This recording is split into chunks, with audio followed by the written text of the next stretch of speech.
Hello students, today in this video we will see how to trace a polar curve. The first point to be taken into consideration is the symmetry of the curve.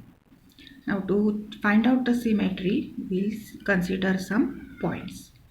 First, if equation of the curve remains unchanged by replacing theta by minus theta, then the curve is symmetrical about the initial line.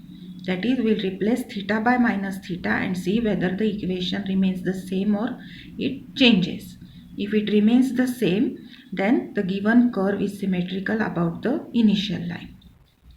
Next, if the equation remains unchanged by replacing theta by minus theta and r by minus r simultaneously, that is, we have to replace theta by minus theta and r by minus r at the same time and see whether the equation remains the same or it changes.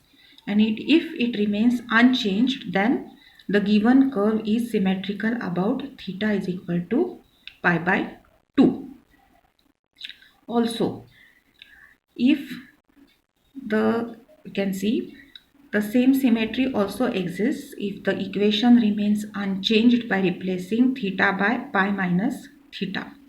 That means if we replace theta by pi minus theta and if the equation remains unchanged, then we can say that the given curve is symmetrical about theta is equal to pi by 2.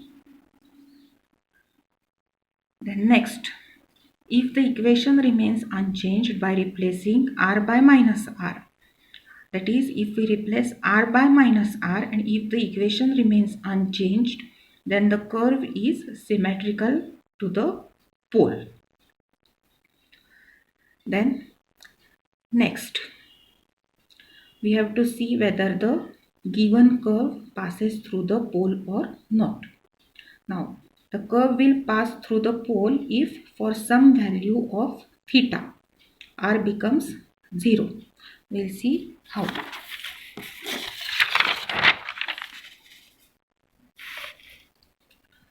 To check that, what we'll do, we'll put r is equal to 0 in the given equation of the curve.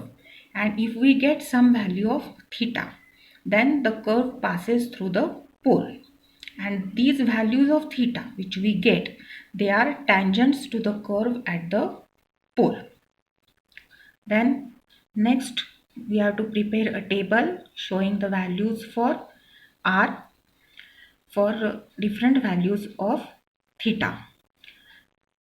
That is, we'll have different values of theta and we have to find the corresponding values of r. Then next, we have to find the angle between the radius vector and the tangent, that is phi. We know tan phi is equal to r d theta by dr.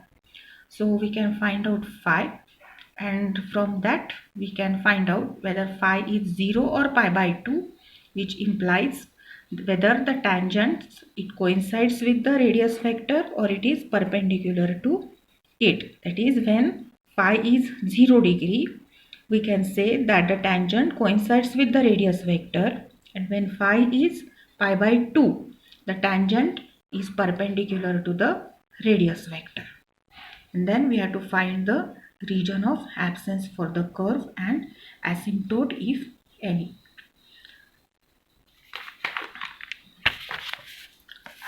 Now we'll see how to actually trace a polar curve. The equation for the curve is given as r is equal to a1 plus sine theta. This is a cardioid. Now first we'll see the symmetry of the curve.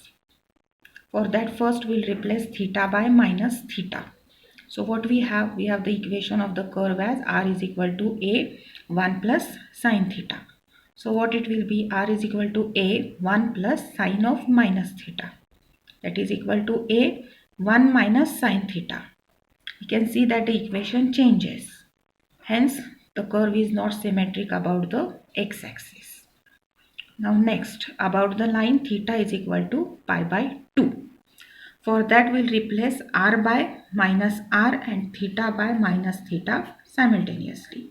So what we have, minus r is equal to a 1 minus sine theta, because if we replace r by minus r, it will be minus r, and this will be a 1 plus sine of minus theta, that is it will be a 1 minus sine theta. The equation changes. So we can say that the curve is not symmetric about the y-axis or the theta is equal to pi by 2. Now next, we'll replace theta by pi minus theta. So what we have r is equal to a 1 plus sine of pi minus theta, and sine of pi minus theta is sine theta. So we have it equal to a 1 plus sine theta. We can see the equation remains unchanged. So now we can say that the curve is symmetric about theta is equal to pi by 2. This was regarding the symmetry of the curve. Now the pole, that is we have to see whether the given curve passes through the pole or not. We'll put r is equal to 0 in the equation of the curve, that is r is equal to a 1 plus sine theta. So what we have 0 is equal to a 1 plus sine theta, which implies sine theta plus 1 is 0, or sine theta is equal to minus 1, or we can say theta is sine inverse of minus 1, and sine inverse of minus 1 is 270 degree, that is 3 pi by 2.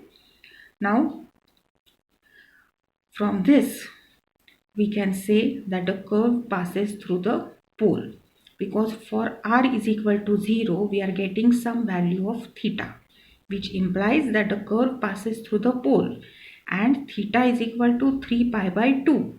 This is tangent to the curve at the pole.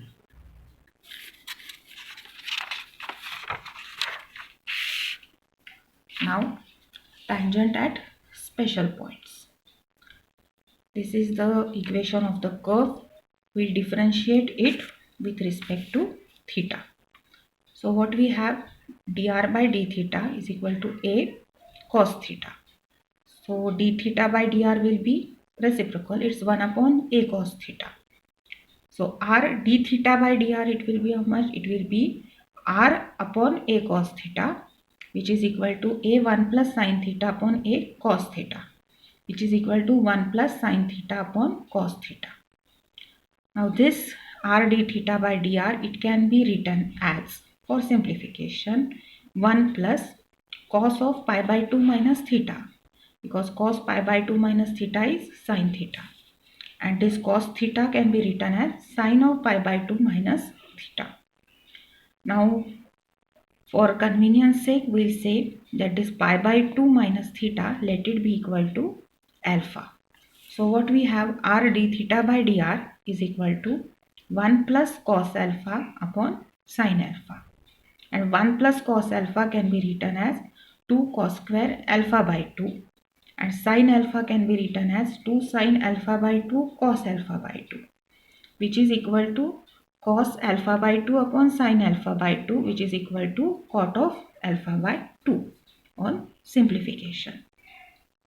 But we know r d theta by dr is equal to tan phi. So what we can say, tan phi is equal to cot of alpha by 2, and cot of alpha by 2 can be written as tan of pi by 2 minus alpha by 2, which implies what? Phi is equal to pi by 2 minus alpha by 2, because tan phi is equal to tan of pi by 2 minus alpha by 2, and hence phi is equal to pi by 2 minus alpha by 2. But what is alpha? Alpha is pi by 2 minus theta. So what will be phi? It will be pi by 2 minus this 1 by 2 outside into alpha is pi by 2 minus theta, which on simplification gives pi by 2 minus pi by 4 plus theta by 2. So phi is pi by 4 plus theta by 2. And now we'll make a table for various values of theta. We have theta at 0, 90 degree, that is pi by 2, 180 degree, that is pi, and 270 degree, that is 3 pi by 2. And we'll find the corresponding values for r and phi. Now when r will be theta will be 0, r will be sine 0 is 0, so it will be only a, r is a, and phi will be how much? Phi is pi by 4 plus theta by 2. Now if theta is 0, this will be 0, so phi is pi by 4, that is 45 degrees. When theta is 90 degree, that is pi by 2, we have sine 90 as 1. So it will be 1 plus 1, 2, 2a. R is 2a. And phi will be pi by 4 plus theta by 2. So it will be pi by 2 upon 2, that is pi by 4. So pi by 4 plus pi by 4, 2 pi by 4. So it will be pi by 2, that is 90 degree. In this way, we can find out for 180 degree and 270 degree. And now with the help of this information, we are going to trace the curve. Now when theta is 0, what is the value of r? It is a. This is theta is 0, r is a. Okay. Then when theta is 90 degree, that is theta is pi by 2, r is 2a. At theta is pi by 2, r is 2a. When theta is 180 degree, that is pi, r is a. At theta is equal to pi, r is a. And when theta is 270 degree, r is 0. Theta is 270 degree, that is this. This is theta is 3 pi by 2, that is 270 degrees. R is 0. And then we will join all these points, and what we get is a cardioid. Now at theta is equal to pi by 2, you can see phi is 90 degree. That is the angle between the tangent to the curve and the radius vector. It is 90 degree. We have a tangent at this point. For theta is equal to pi by 2. And we have found out that the curve passes through the pole and theta is equal to 3 pi by 2. It is a tangent at the pole. That is, we can see here, theta is equal to pi by 2. This is the line. This is tangent to the curve at the pole. This is pole. And we can see here, this is a tangent to the curve at the pole. So in this way, we have to trace the curve. Thank you.